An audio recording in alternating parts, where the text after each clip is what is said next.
ॐ वक्रतुण्डमहाकाय सूर्यकोटिसमप्रभ निर्विघ्नं कुरु मे देव सर्वकार्येषु सर्वदा। सरस्वती नमस्तुभ्यं वरदे कामरूपिणि विद्यारम्भं करिष्यामि सिद्धिर्भवतु मे सदा।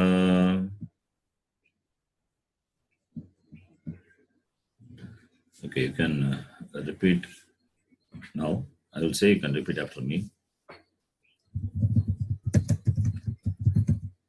Vakratunda Mahakaya Vakratunda Mahakaya Surya Koti Samaprabha Surya Koti Samaprabha Nirvignam Kuru Me Deva Nirvignam Kuru Me Deva Sarvakaryeshu Sarvada Sarvakaryeshu Sarvada Saraswati Namastubhyam Saraswati Namastubhyam Varade Kamarupini Varade Kamarupini Vidyarambham Karishyami Vidyarambham Karishyami Siddhir Bhavatu Me Sada Siddhir Bhavatu Me Sada Saṃskṛtam Dayanandam. You can repeat it from me. Saṃskṛtam Dayanandam Paramarthasvarupinam Paramarthasvarupinam Tattvajnana Prashastaram Tattvajnana Prashastaram Pranatosmi Param Padam Pranatosmi Param Padam Vagarthaviva Sampraktau Vagadhaviva Samskrtam Vagartha Pratipattaye Vagadha Pratipattaye Jagatah Pitaro Vande Jagatastha Pitaro Vande Parvati Parameshwarau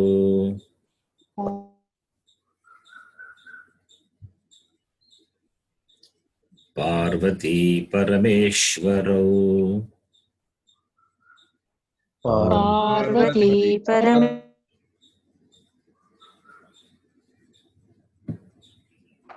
Can you hear me? Hello? Yes.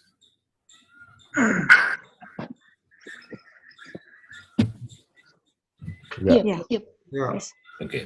Yenakshara samamnayam Yenakshara samamnayam Adhigamya maheshwarat Adhigamya Maheshwarat Kritsnam Vyakaranam Proktam Krishnam Vyakaranam Proktam Tasmai Paninaye Namaha Tasmai Paninaye Namaha Vakyakaram Vararuchim Vakyakaram Vararuchim Bhashyakaram Patanjalim Bhashyakaram Patanjalim Paninim Sutrakarancha Paninim Sutrakaramcha Pranatosmi Munitrayam Pranatosmi Munitrayam Om Sahana Bhavatu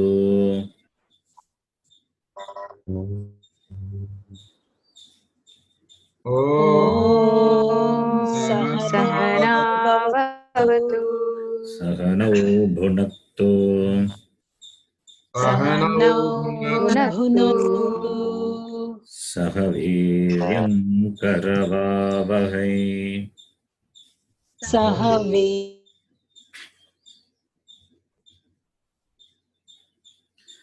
Tejasvinavadhitamastu.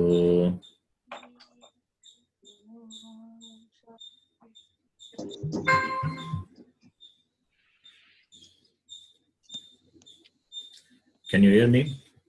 Yep. Yeah. Tejasvinavadhitamastu. तेजस्विनावधीतमस्तु Tejasvinavadhitamastu Ma vidvishavahai. Ma विद्विषावहै Vidvishavahai Om Shanti Shanti Shanti. ॐ शान्ति शान्ति Shanti शान्तिः Shanti Okay. We have seen the meaning of the prayers, the shlokas. I think this mantra we have not seen the meaning. I'll start with this the mantra, Sahanavavatu, give the meaning briefly. You can mute your mic. So this is the prayer which is chanted by both the teacher and the student. In all the classes, you will find this prayer is chanted, whether it is Samskrtam or Vedanta, where the knowledge transfer takes place from the teachers to the student. This mantra is chanted. Therefore, it is for the teacher and also for the student. Prayer to Ishvara Bhagavan. So this is one of the Shanti mantra. There are many Shanti mantras are there in the Veda. This is one of the Shanti mantra. This is mantra is from the Krishna Yajurveda. The meaning of the mantra is so beautiful, and it is a commentary is written by Bhagavad Pada on this mantra. We are not getting into those commentary and all. I just give you a simple meaning. Sahana Bhavatu. It is in Samskrtam. There is something called the sandhi. Sandhi means joining. So two or more words can join, can be written together. When it's written together, a lot of changes happens. So it looks as though one word, but it is not one. It is three. Here Sahana Vavatu is there. Sa ha now avatu. These are the words in that Sahana Vavatu, the word. It is not a single word, it has 4 words in it. Avatu. Avatu means Rakshatu, protect. Saha. Saha is he, may he. Saha is a pronoun. It means he, Bhagavan. In English also we use the word he. He is the pronoun stands for he is a Lord, he is God. The same way in Samskrtam also we use the pronoun Saha. Saha is Bhagavan. Saha now avatu. May Bhagavan protect both of us. Both of us. Who are those? Both the teacher and the student. There is some disturbance in the internet. I don't know why. The last class, the previous class now, which I took from 5:30 to 6:30, it was very clear. Maybe because of the video or something, some of you have switched on. So there maybe is an interruption in my voice because of that possible. So if there is any disruption in my voice, you can let me know. But it will anyway, I can't do anything. It will automatically get corrected. So At least I will know, I will repeat if I had said something. Okay. So, Sahana Bhavatu. May Ishvara protect both of us. Both of us, both the teacher and the student. That is why it is chanted by both the disciple and the guru. Sahanau Bhunaktu, the second the line. Sahanau Bhunaktu. May Ishvara Bhunaktu nourish both of us. Nourish what? Nourish in terms of what? In terms of food. Here, the knowledge transfer is going to take place. The knowledge is, this is Vidya. Our focus is on Vidya, knowledge, gaining knowledge. So the giver of knowledge is the Acharya, the receiver of knowledge is the student. Therefore, a transaction is there between the teacher and the student, between the giver and the receiver. What is given is not a physical object. Therefore, what is received is not a physical object. What is given is knowledge. And that is what is received by the student. The teacher who gives the knowledge and the student who receives the knowledge, both their buddhi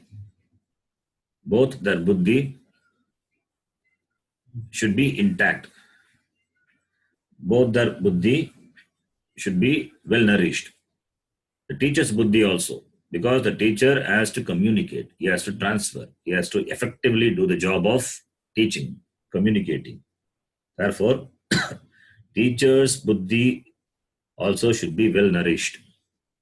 So nourishment in terms of knowledge. And the receiver, the student's buddhi also must be well nourished. So therefore, Sahanau Bhunaktu.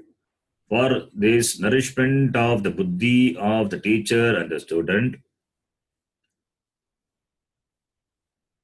both have to pray to Bhagavan. They may both may have buddhi. Both may have good buddhi, nourished buddhi. But when it comes to the transfer of knowledge, the communication, we pray to Ishvara that our buddhi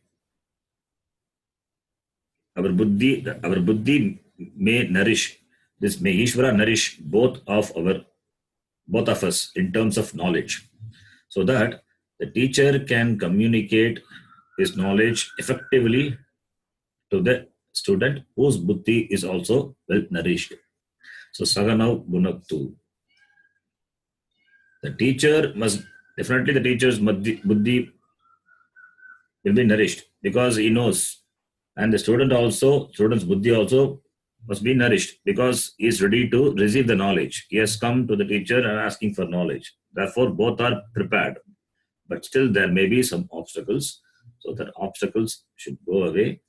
And therefore, we pray to Bhagavan. May Bhagavan nourish both of us. Nourish the buddhi of both the teacher and the student. So the nourishment of buddhi, not the body.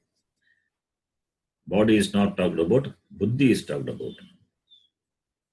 And Sahaviryam Karavavahai. Sahaviryam Karavavahai. May the teacher and the student put forth effort. Put forth effort together, work together. The teacher also has to work and the student also has to work. The teacher must be endowed with the ability to communicate. The teacher must be endowed with the ability to transfer the knowledge, what he has, properly to the student.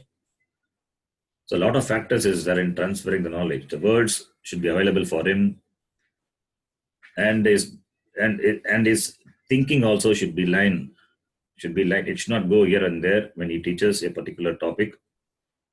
So it's all for all we need Bhagavan's grace. Grace is important. Therefore, to tap the grace of Bhagavan, both the teacher and the student, they pray.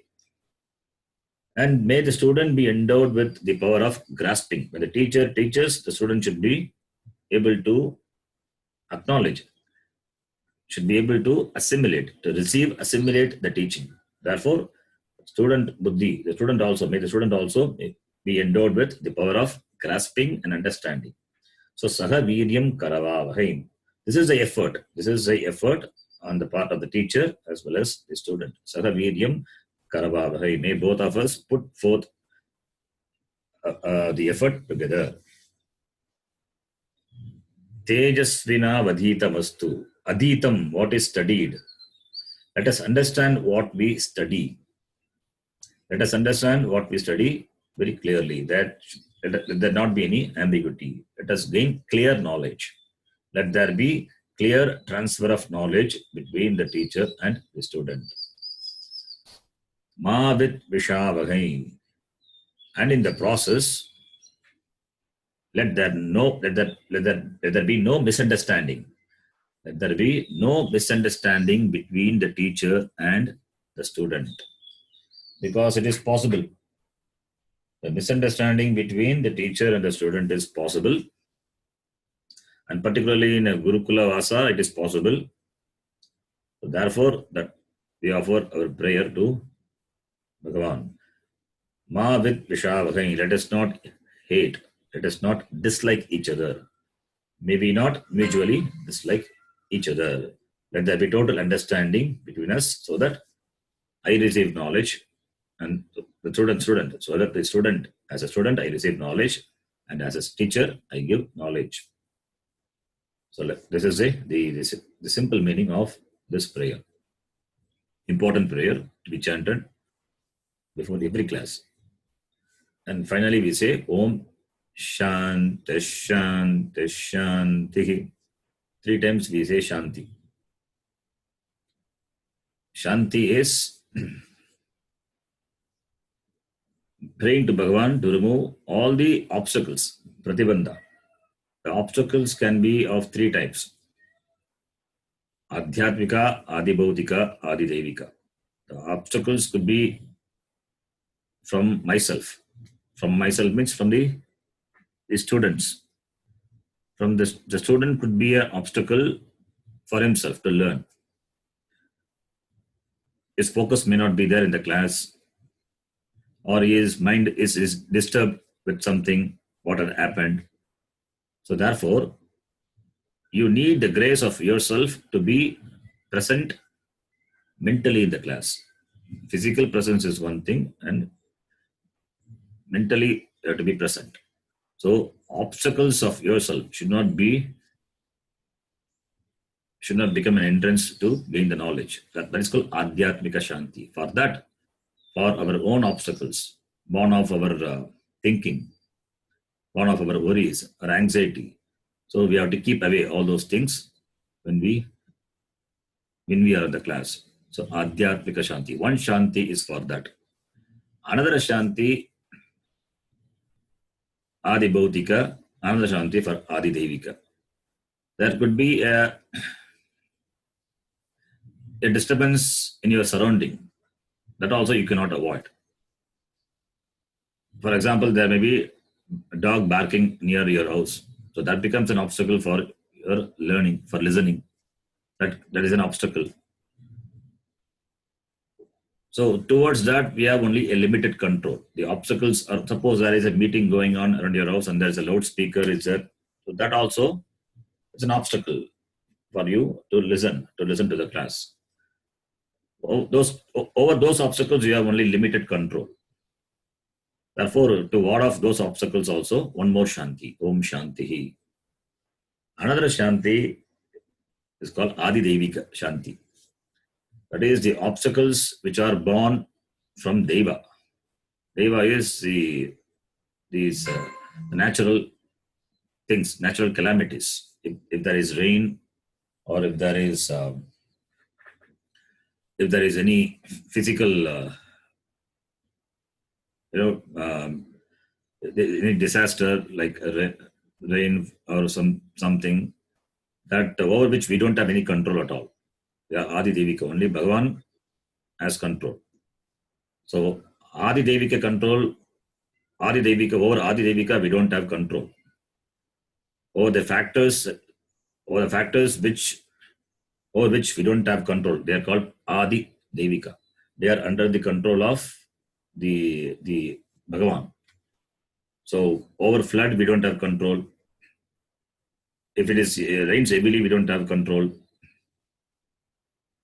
And if there is the thunder, continuous thunder, you can't attend the class. There are Adi Devika, the natural thing over which we don't have control. And man created unnatural thing we have control, over which we have control. They are Adi Bhautika. Like as I said, if the dog barks and disturbs the class, we can chase away the dog. That is possible. Limited control is there. So therefore, for that one Adi Devika one Shanti, Adi Bhautika one Shanti, and Adhyatmika one Shanti. So for three types of obstacles, three Shantis are offered. Om Shanti Shanti Shanti. So offering three Shantis to all the three possible obstacles. Now we are entering into the class. Therefore, this mantra is important so that we chant every class. Now we will get into the introduction to Samskrtam. As I told in the previous class, we will be learning from the Sanskrit alphabets, which are called Devanagari script. Devanagari script we will start maybe in the next class or after that. Before that, give a introduction to the language. So, therefore, this will be the first class. So, Punas Swagatam. Welcome all of you again to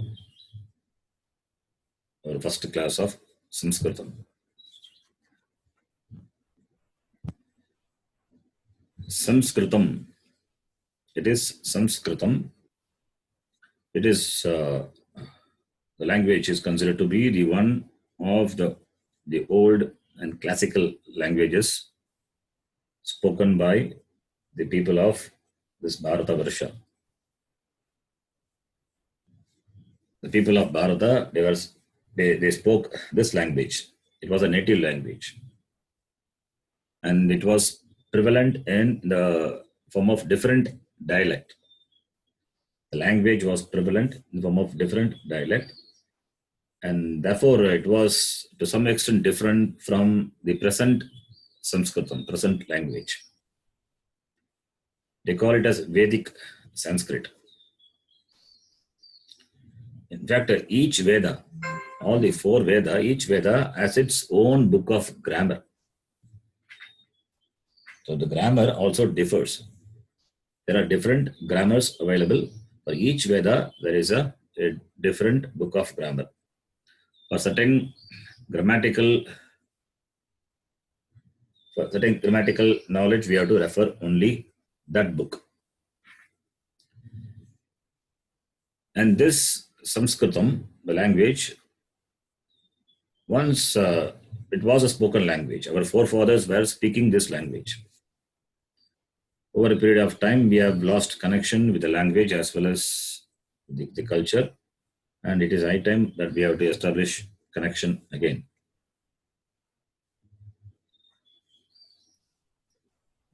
And this language is considered to be the finest and the most accurate language which has existed on earth. And this language, in spite of the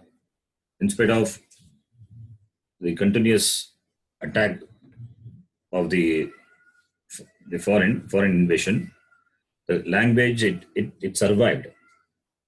The Mughals, they ruled for 800 years, and the British came and they ruled for 200 years. So in spite of their effort to damage our culture and the language still survives.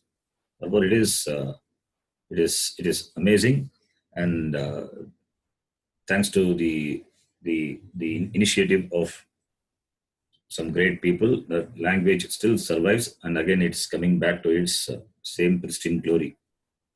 So it's a good news that Samskrtam still survives, and it is in fact the zeal to learn the language, it increases. People have realized the importance of this language. And they see something in the language, and therefore there is a growing interest. The interest to learn is growing faster among the people. And you are all showing interest to learn Samskrtam. Itself shows that Samskrtam is growing and it will live forever. It is a Deva Bhasha. It doesn't have death at all. So even somebody says Samskrita is a dead language, it is not. It is not a Mrita Bhasha. It is a living language. As long as our culture, our tradition lives, language also lives. In all the words, in all the languages we speak, the words, if you analyze, it will have its root in Samskrtam. Therefore, Samskrtam will ever be a living language. It doesn't have death. That is why it is Aksharam. The letters of Samskrtam is called Aksharam, and the language itself is Aksharam. And this language, Samskrtam, it belongs to a group of languages called Proto-Indo-European languages. It is termed as PIE. PIE stands for Proto-Indo-European languages. Latin, Greek, and other languages, they are considered to be part of this Proto-Indo-European language. This PIE is considered to be the common ancestor of many of Indo-European languages. What is this PIE? PIE is a theory. It was a theory. It formed during the 19th century. According to this theory, the PIE theory, it's an hypothetical theory. According to this theory, by comparing the most ancient languages, the parent language can be reconstructed. The parent language can be traced from the languages which were descended from it. From that parent language can be reconstructed. The reconstruction of the parent language is called a Proto-Indo-European model. And this PIE is said to be a spoken language during the period 4500 BC to 2500 BC. The linguistic reconstruction of PIE, it provides insight into the culture and the religion of the native speakers of the language.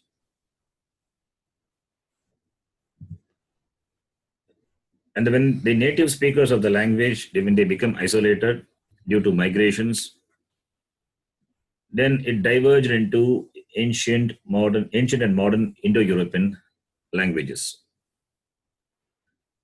And the widely spoken offspring language of PIE, Spanish, English, Persian, French, German, Portuguese, Italian, and many Indian languages like Hindi, Urdu, Marathi, Bengali.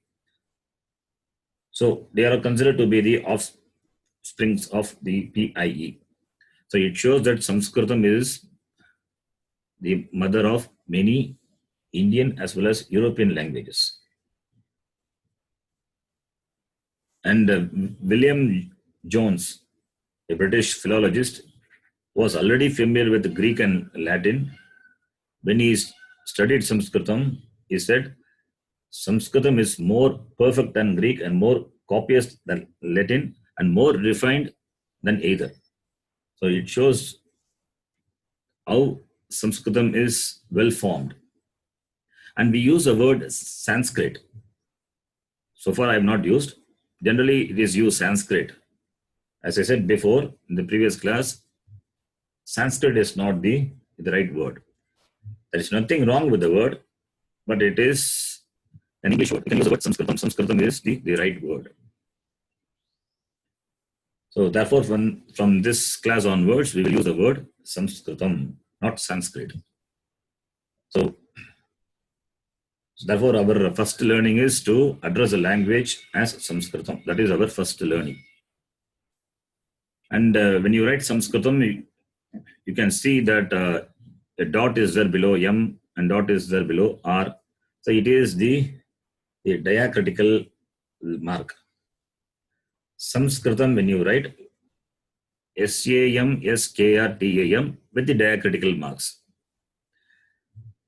This is called transliteration. The transliterated word is Samskrtam. And for that, we have an international standard. International Alphabet of Sanskrit Transliteration. So this transliteration, it is based on this international standard.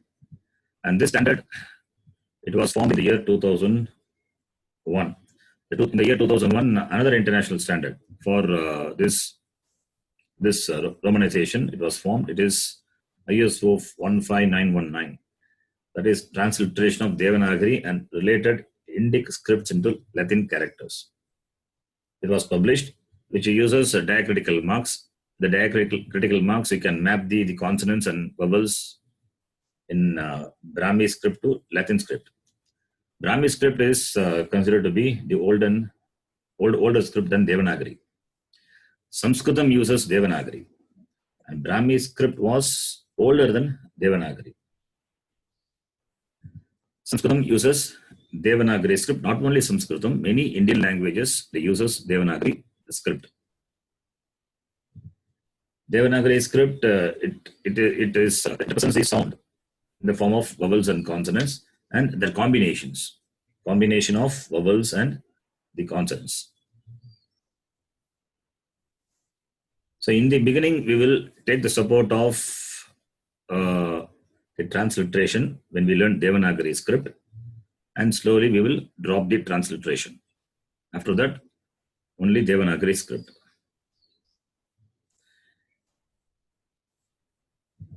We can take the support of the transliteration as we saw in the prayer. For if the prayer, there was a transliteration was there.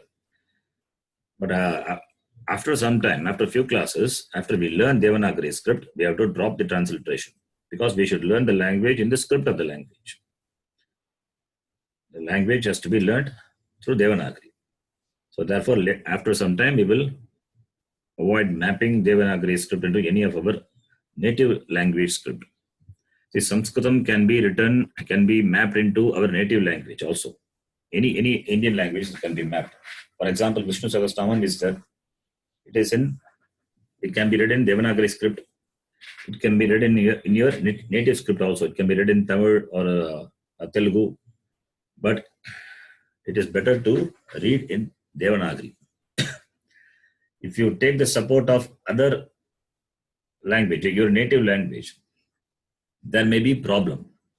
There may be problem with regard to the pronunciation of certain letters. Therefore, in the beginning, we will take the transliteration support. Later, we have to drop it. We have to drop and we will read only through Devanagari. Therefore, here in our slide also, you will find the Sanskrit words with the Devanagari. With the Sanskrit, the Devanagari script with the transliteration you will find. The transliteration is given only in the beginning. Once we learn Devanagari, that you will not find. Okay. And this language, Samskrtam, it is a living language. Why it is a living language? Because it has roots in Vedas. Vedas are the prana of Ishvara, Bhagavan. And therefore, Vedas are not subject to destruction. And therefore, Samskrtam also doesn't have destruction. Since Veda being the prana of Ishvara, therefore, Veda cannot be destroyed. And the language has its roots in Veda, therefore, the language also cannot be destroyed. That which cannot be destroyed is called Aksharam. Aksharam, Samskrita word, Aksharam. That which cannot be destroyed is called Aksharam. Kshara is which can be destroyed. Kshara. With a negative particle, Aksharam, it cannot be destroyed.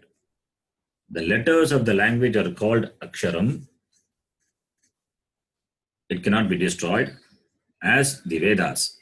Vedas are not subject to destruction, and therefore the letters and the language which has roots in the Veda, and therefore the letters of the language, they also don't have destruction. That is why it is called Aksharam, because the, the language is nothing but the sound. The Veda is nothing but Shabda, sound.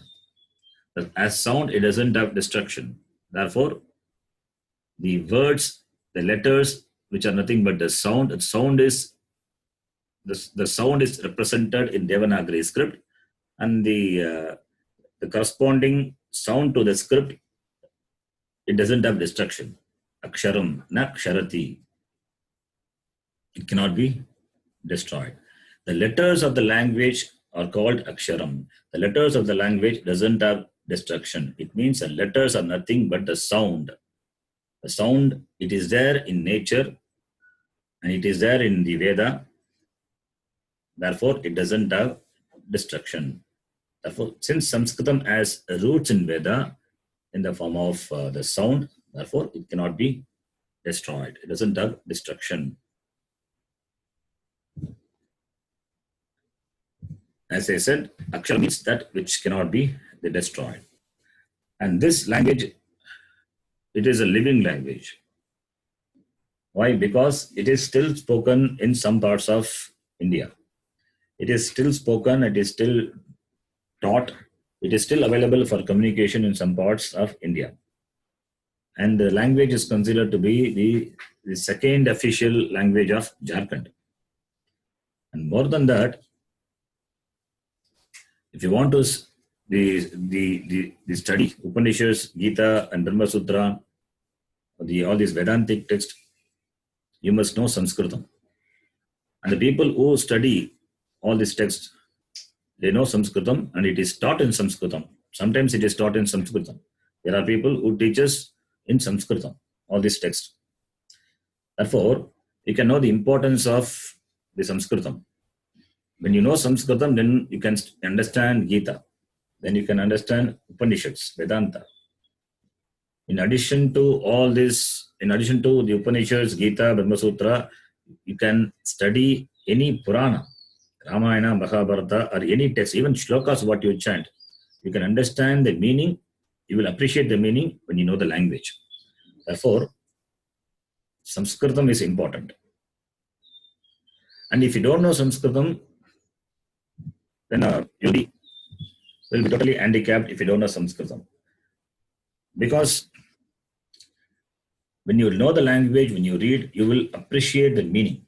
You will appreciate certain things can be represented, can be conveyed only in that language, which other languages cannot do. Every language has got certain uniqueness. And when it comes to Samskrtam, since it is as a spiritual the language, the tattvam, the tattvam can be conveyed only through the medium of Samskrtam. Therefore, any amount of translated study, it will not help to understand what is taught by Gita or Upanishad or Brahma Sutra. Therefore, Samskrita study is important from the viewpoint of the study of scriptures,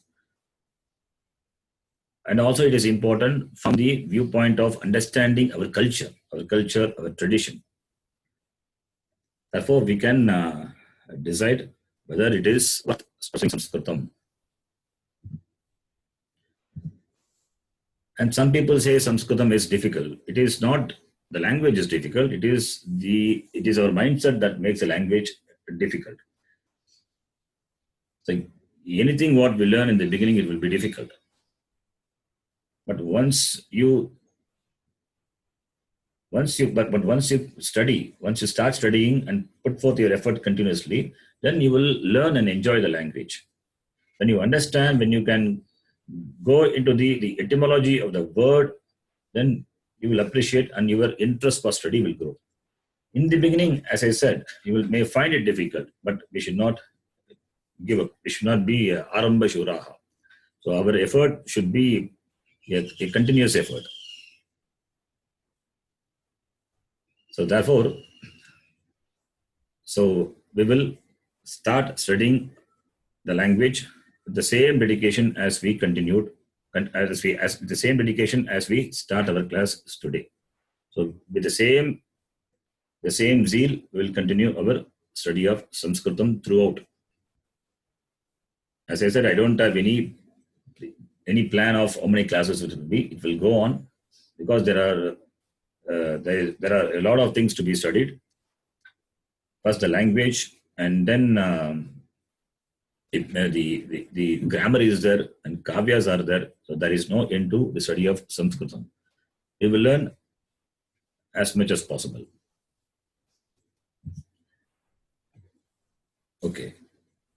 Samskrtam, when we say Samskrtam, it has got two words. Samskrtam, Samyakratam, Samskrtam.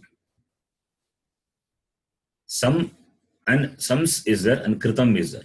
Kritam is a word which means well defined. Kritam means defined, refined. Samskrtam, a prefix is there. A prefix added to the word Kritam. Samskrtam, when we say, it means well defined, well refined, well formulated, well structured, highly structured and systematic language. Samskrtam. Kritam means done, defined. Sams with a sum is a prefix.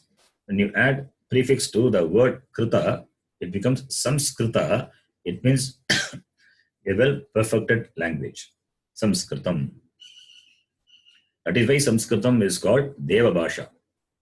It is a language of the gods. Deva Bhasha. Samskrtam has got many names. Deva Bhasha is there. Deva Vani is there.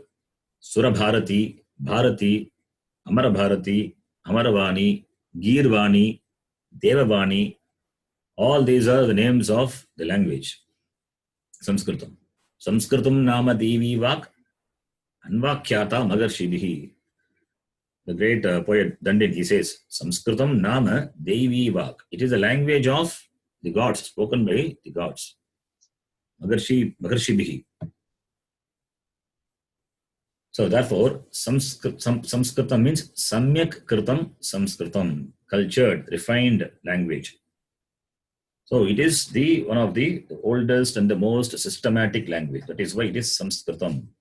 And when you learn the language, you will appreciate the vastness and the power of expression of the language. And Samskrtam is very rich in vocabulary. It has got a lot of words are there. And you yourself can coin many words. Therefore, there are dictionaries available for the basic words. But you yourself can coin words. With the available words, you yourself can coin words. So you can coin a word having a number of words. That is called a compound word. When you learn the language, you will be seeing a compound word. For a compound word, you cannot refer the dictionary. For a basic word, you can refer the dictionary. But for a compound word, there is no dictionary available because it is formed by you. So, therefore, the Samskrtam has the flexibility of forming the compound word as you want to denote an object, or to denote a situation or a thing. Thus, it is possible. In addition to Samskrtam, which has got many words, you yourself can form words with the words available in Samskrtam. And in Samskrtam, there is a book of synonyms is available. It is called Amara Kosha. Amara Kosha is a book which has got the synonyms. Dictionary is available to know the meaning of simple words. That is one thing.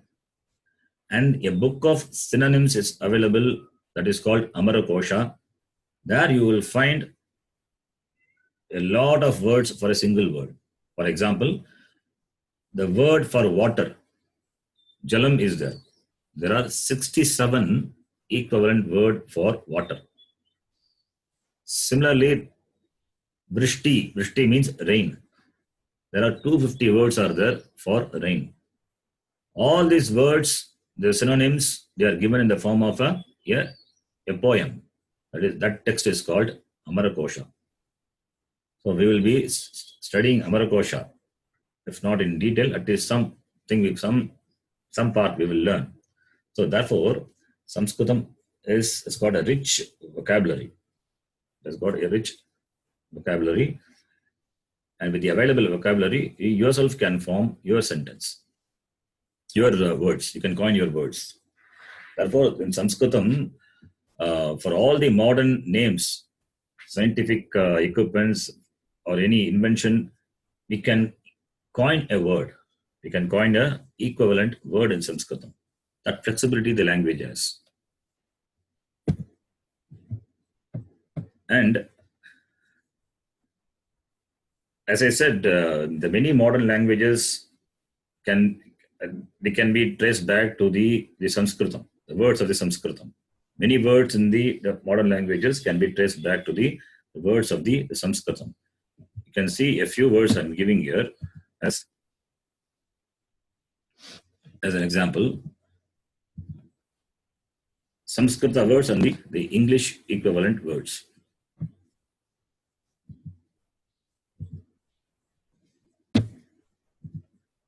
Go. Go is a word.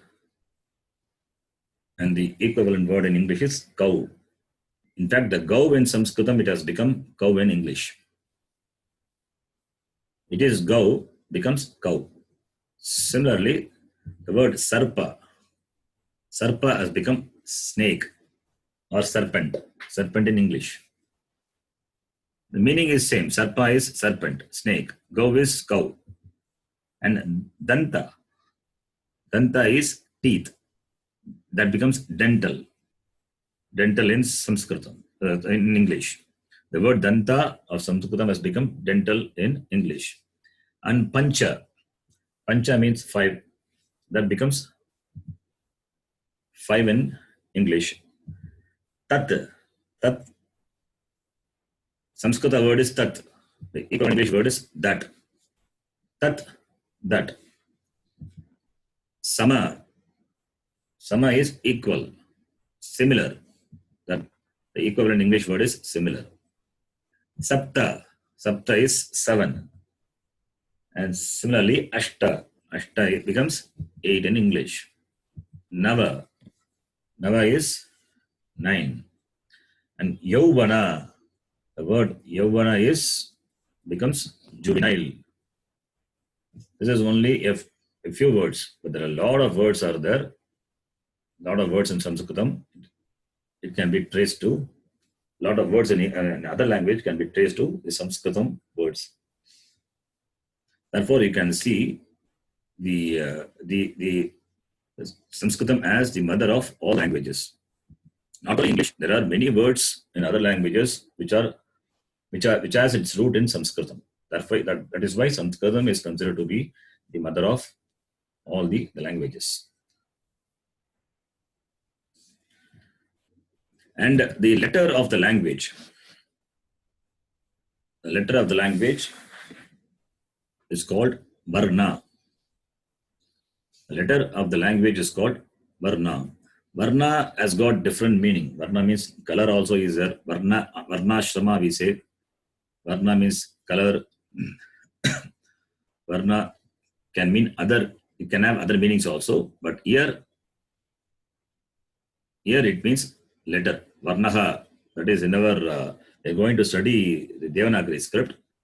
Therefore here Varna means letter. Mala means garland. So Varnamala means garland of letters. That is, the letters of the language is called Varnamala. The Varna becomes a garland for the language. Therefore, the letters of the language is called Varnamala. Both the vowels and consonants, they become the mala for the language. Therefore, it is called Varnamala. And how do we get the word Varna? Etymologically, it is derived Varnyate, Preryate iti Varnaha. It means that which is impelled from the vocal organs. That is called Varna. The meaning of the word Varna is that which is impelled from the vocal organs, which is pronounced from the vocal organs. So Varna can mean Shabda, the sound. It can mean sound, it can mean letter. The sound is represented in the form of a letter, and the letter becomes the garland for the language. Therefore, Varnamala means all the letters of the language are called Varnamala. And this Varna can also mean that which delineates or which describes very precisely. Varna can mean that which describes very precisely. This is another meaning of the word Varna. And Devanagari is the script, the name of the Samskrita script. As I said before, this Devanagari, the script is used by other languages also. Other languages also uses Devanagari script, and Samskrtam also uses Devanagari script. And the Varnamala, the letters of the language, is also called Aksharamala. The letters are called Varna. The letters are also called Aksharam, and the Aksharam is a garland of the language. Therefore, Aksharamala or Varnamala.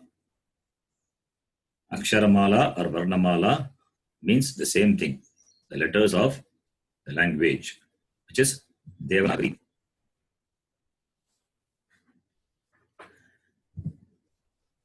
And the letters of the language can be classified into vowels and the consonants. It can be classified into vowels and the consonants. First, let us see vowels. There are 13 vowels in Samskrtam. There are 13 vowels. Vowels are called Swaraha or Swaravarnaha or Achaha. Simple way of representing the vowels is Achaha. So you won't be able to read the Devanagari. Now you can take the support of the transliteration. Swaraha, Swaravarnaha or Achaha. All mean the same vowels. How many vowels are there in the language? 13 vowels. That is what we are going to learn first. So we will start with the vowels from the next class. So we can stop here.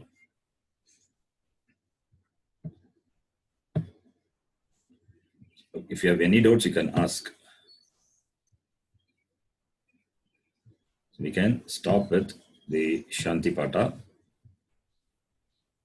Varnamala.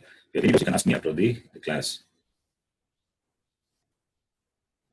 Om Purnamadah Purnamidam Purnat Purnamudachyate Purnasya Purnamadaya Purnameva Vashishyate.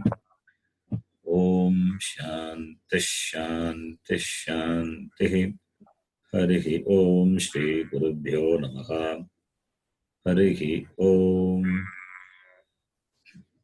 Okay, if you have any doubts, you can ask.